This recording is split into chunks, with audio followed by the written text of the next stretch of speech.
I found it kind of weird that a few journalists were on social media yesterday saying, I don't get why he would want to do this because it's not going anywhere. Even if they pass it out of the House, it's got to go through the Senate and then he could veto it.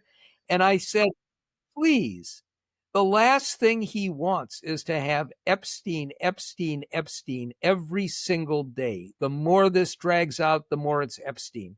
And my second reaction was, boy, am I glad I'm not in Venezuela, because you know what this guy's going to do. He is going to do everything he can to divert attention away from his culpability in the Epstein pedophile ring. And that means probably wag the dog, war with Venezuela.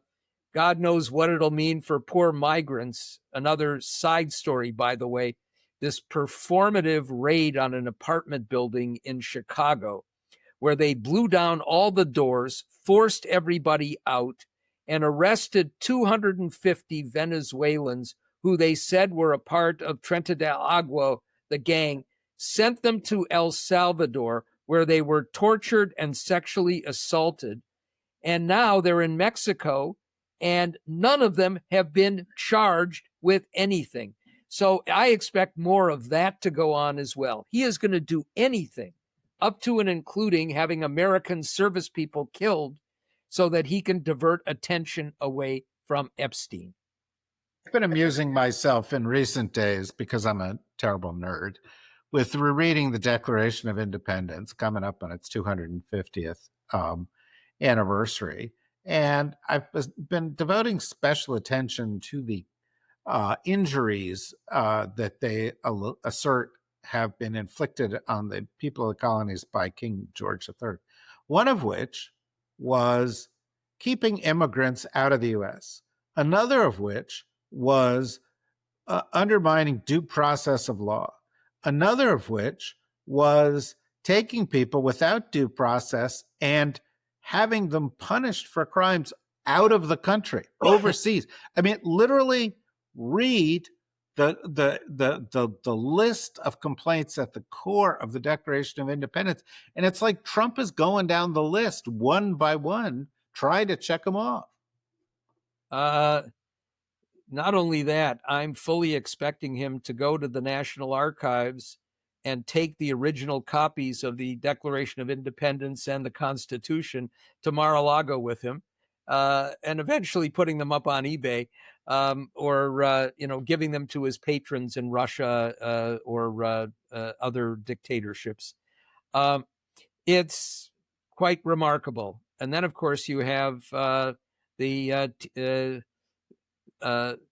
taxes that were inflicted upon poor Americans, raising the price of tea as coffee goes through the roof here in the As United coffee, States. right? And all these tariffs are effectively a form of taxation without representation, since they're not um, uh, proposed and approved by the Congress as was required in the Constitution, but are simply imposed by the king. Yeah, I think it's a little unfair here, because all we do is we sit here and we pick on poor Donald, poor MAGA, poor Republicans. I would like to take a moment before everybody forgets, and turn the page back 3 days, and turn the page back to the Democrats folding in the middle of what became the end of the government shutdown, where 8 Democrats voted to uh, uh, uh, end the shutdown, based on a promise that the ACA subsidies, which have expired, will be taken up by the Congress, and at least the hope that they can be restored. Uh, I'm just interested in what your reaction was, first of all, and secondly, and more importantly, because what's done is done. What do we think that is going to happen here next? Because the reopening of the government simply the deal to reopen the government simply is a continuing resolution through the end of January. The agreement in the deal to not fire federal workers extends through the end of January. The agreement to take up the ACA is something that the Senate Majority Leader John Thune agreed to, but the Speaker of the House, Mike Johnson, has not only not agreed to, but he says he's against it. So it looks to me like these masters of the political game on the Hill, on the Democratic side, got hosed. But you may have insight that will change my view. Okay.